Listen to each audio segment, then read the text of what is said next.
Muling umarangkada ang shame campaign ng lokal na pamahalaan ng Tanawan City sa Batangas. Ang ipinarada, isang binatilyong nagnakaw raw ng mga plastik sa palengke.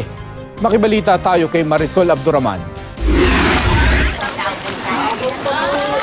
Yukong-yuko sa sobrang hiya ang binatilyong ito habang ipinaparada ng mga tauhan ng lokal na pamahalaan ng Tanawan City, Batangas. Nagnakaw umano ang 17 anyos ng mga plastik sa palengke.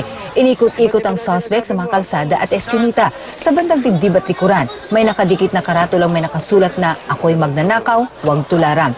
Hawak-hawak din niya ang umano'y ninakaw na gamit.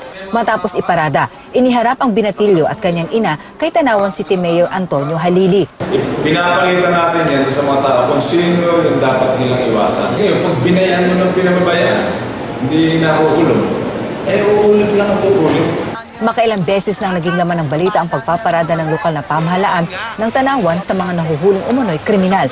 Dati nang binatikos ng Commission on Human Rights ang pamamahiya sa mga nahuhuling suspect. Pero ipinagkibit-balikat lang ito ng alkalde. Sa eksklusibong panayam ng GMA News sa Binatilyo, mariin niyang itinanggi ang mga paratang laban sa kanya. Hindi po totoo na nagnakaw kayo? Parang sinatap lang po. Sinatap lang po. Pauwi na po ako yun, igawa na po. Pero pong nagturo sa akin, baka doon po nagnakaw ng plastic. Yun po na.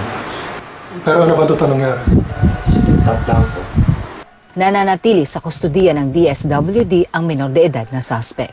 Marisol Abduraman, GMA News.